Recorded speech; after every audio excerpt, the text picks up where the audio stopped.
שלום, היום אני אלמד איך להסתרק נכון. אותם הבנות שיש להן שיער מקורזל ושיער מלא ושיער מלא קשרים, היום אני אלמד איך באמת להתמודד עם השיער הזה. נכון שיש לי פה בובה עם שיער חלק, אבל זה על אותו רעיון. נתחיל קודם כל שיש לי גומייה על היד, אוקיי? ואני מחלקת את השיער לחצי.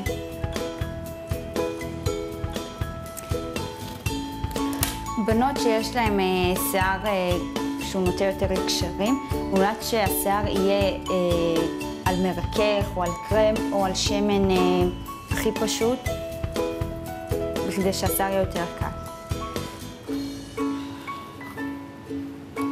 מחלקים לחצי, ומפה אני גם את השיער של האזור של החצי, אני גם מחלקת לשתיים.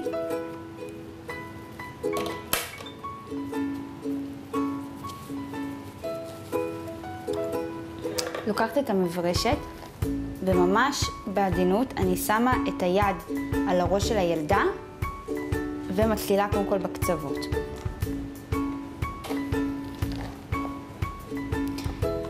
אם ממש השיער הוא מלא, אז נחלק שוב את השיער. ככל שיש יותר ויותר חלקים בשיער, ככה השיער יותר יסודי ויותר קל וגם יותר נעים לילדה. ושוב, אנחנו מחזיקים את השיער בצורה כזו, אוקיי? אם השיער הוא לא עם קשרים ולא מטולטל, אין צורך להחזיק. אבל אם השיער הוא מטולטל, אנחנו לא רוצים להרחיב לילדה. אז אנחנו נחזיק את השיער ככה.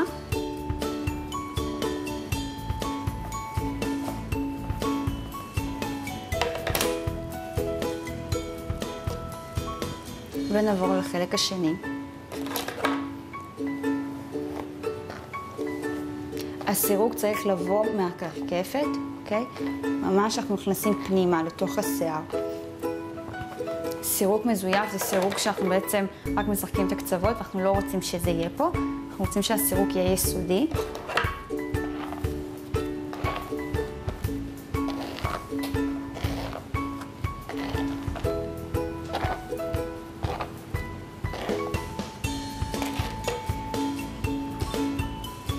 את החלק שכבר מסורק אני מלפפת בגומייה, ואת החלק שלא מסורק אני גם מחלקת אותו שוב לחלקים.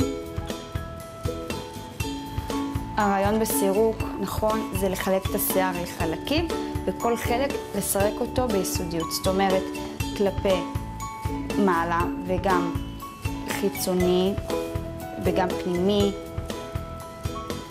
וגם את החלק שחילקנו, אנחנו מחלקים אותו גם לשתיים, ואפילו לעוד שורה, ולעוד שורה.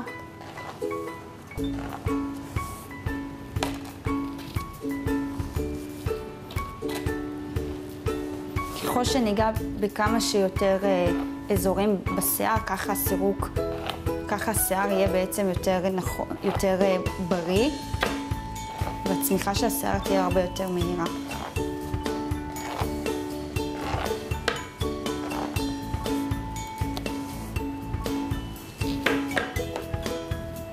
ולקראת הסוף אנחנו ממש משחקים את כל השיער כחטיבה אחת.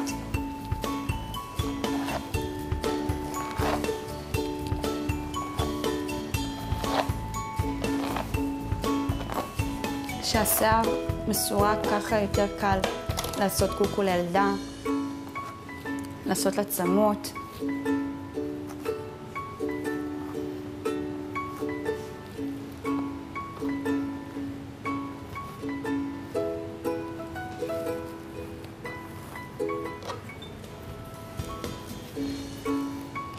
ואחרי שסירקנו הכל, את הקצוות גם אנחנו משחקים לקראת הסוף בשיער, וסיימנו. עד כאן הסרטון איך להסתרק נכון. מקווה שלמדתם ונהניתם, נתראה בסרטון הבא.